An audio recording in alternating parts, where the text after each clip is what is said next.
How you doing? My name is Thunder, and welcome to another episode of the Need for Speed Most Wanted Car Build. And yes, you're not looking at a figment of your imagination here. Yes, requested by Weirdo94, we have a Ford Model A, an old 1930 Ford Model A to be exact. I just love the fact that someone actually made a mod of this car. It's just great to see an old vintage thing like this be put into the game. The only thing I don't like is that it replaces one of my favorite cars in the game, like vanilla cars, the Lotus Elise. Just the only subtraction to this mod, but I just love the fact that it actually exists. But anyways, of course, we're gonna quickly just to show off. We got some quote-unquote body kits. All it really is it adds like kind of different like two-tones to the car, which I think is pretty nice. So you can just have it like this, or you can just have it like something like one of these ones. I'm gonna go for this one because I just like the black design there. Spoilers. They're believe it or not, there actually are in fact spoilers for this thing.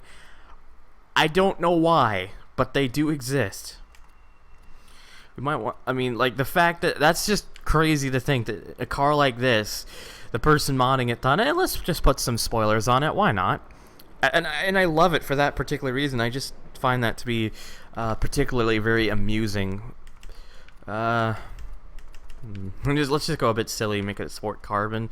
I don't want anything too huge, so we're just gonna go with the Viper one there. We could change the wheels, of course, but I'm not gonna do that.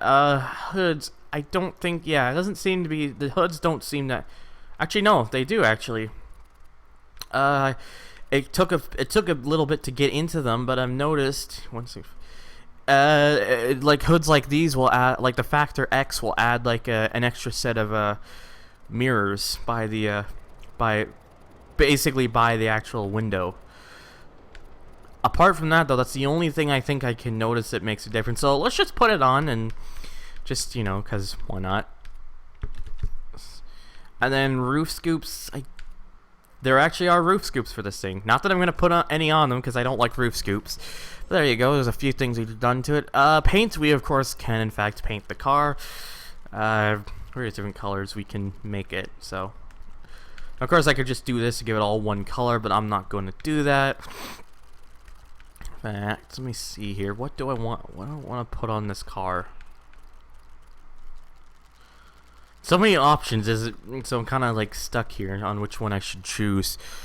I think I'm going to just give it a nice white. I think that works all right. This thing also, haven't had one of these in a while.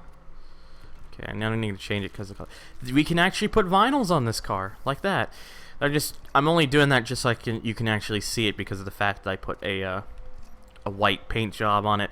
But yeah, after having quite a few cars for a while that could not have a vinyls applied to it, here's a car that can actually have vinyls applied to it, which is pretty cool to see. So, and of course, there's like various options I can like put on the car. So, ooh, I kind of like that actually. But yeah, there's like so many different things that it's kind of hard for me to choose. So, of course, you kind of just have to work with the fact that the vinyls are kind of work a little bit different just because of how much it can. Will show on the car, obviously, but you know, I just wanted to show it for a little bit just to give you an idea. I think I will go for I'm gonna go for this one. We can put whatever color we want on it. I'll put a yellow. I'm gonna go with like a yellow. I kind of want something to kind of match the wheels. I think that's the closest I'm gonna get. So. And then, of course, all the usual stuff. And of course, yep, we can change the window tint like always. So there we go. We got a fairly interesting car mod on our hands, but just how fast is this old hooptie? Well, there's only one way to find out. So to find out just exactly how fast the Ford Model A goes, we're taking it to the Petersburg test track to give it 6 laps to try to get as fast of a lap time as it possibly can. The current leader is the Peugeot 406 Taxi with a 50.17 second lap time, which I don't exactly think anything else is going to beat for quite a while. That thing, I think, will be pretty comfortable in there, at least for quite a time being. I'm hoping something does beat it. I really want something to beat that time because the fact that I got that close to a sub 50 second on this track is like so tempting. But who knows? Something will probably beat it somewhere down the line. Who knows? But yeah, so the thing with this car is that I've been practicing with it a bit, and the thing that this thing I definitely noticed is that it makes a little bit more sense that it replaces the Elise now that I think about it, because this thing is actually really damn good. I mean, like, the thing is that the car goes pretty damn quick, and it handles really, really good. It's got really good handling, so it's kind of like the Elise in a way. So if everything goes to plan and I can nail every corner and whatnot, we could potentially see the car actually beat the Elise for the time, and I would love to see that happen. I mean, it wouldn't be the most drastic improvement for a replacement. That would belong to my pick, which was the Nissan Fairlady Z432, because that replaced the Pontiac GTO, and that car pretty much was near the bottom of the field. So that one was a little more drastic than this, but still, even still, it'd be pretty cool to see at least. But nevertheless, I'm just gonna have to really pull it as fast as I can just to be able to get a time like that. So I gotta hope that everything goes to plan here. I made sure to get all those out of the way now because I really don't want it to kind of ruin my chances here. Oh, nicely early through that corner. Oh, first attempt, and I've already beaten my target. I did 53.74. I was gunning for the Elise's original time, which was a 53.85. Nice, very, very nice.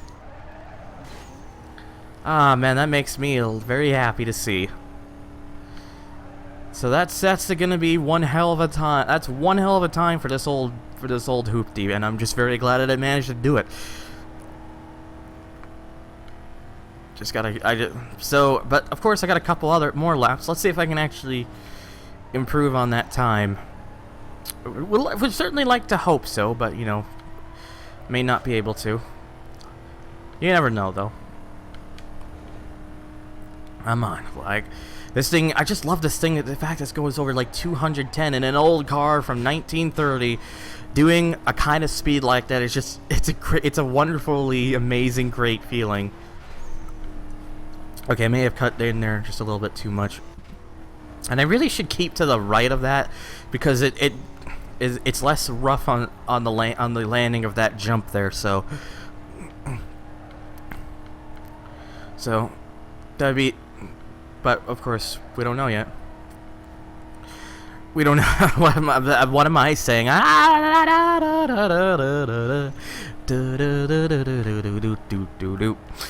don't even know why I'm singing that. Okay, I'm stop. One of the good things, at least, is I think later today, I sent my PlayStation 2 in to get it fixed up by a guy because I used to have a chipped PS2, and a couple years ago, I opened it up to clean it out, and I accidentally broke it a little bit, and it took 2 years to finally get around to doing so, but I finally found a guy who's not actually too far from here.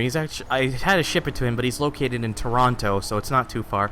I just can't drive there because I have no wheels, and nor would anyone else want to actually drive to that place, because anyone who knows Toronto knows that it's quite a maniacal city in terms of getting there and just trying to find your way around, because it's like the biggest city in Canada in terms of everything you want in population. I'd love to live there because it has everything.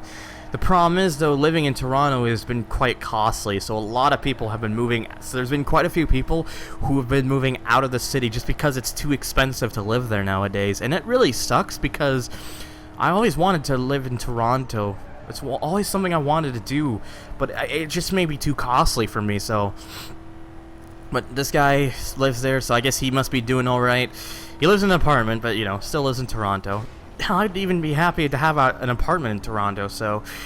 But, regardless, though, he's experienced with fixing up PS2s, modding them, and whatnot, so I gave it to him because I had bought another old PS2, and so I'm gonna see if he can either A, fix the board up so he could just swap boards, or B, desolder and resolder the chip onto that one, because even though it's not the same chip as the one that is, oh, and there goes that lap.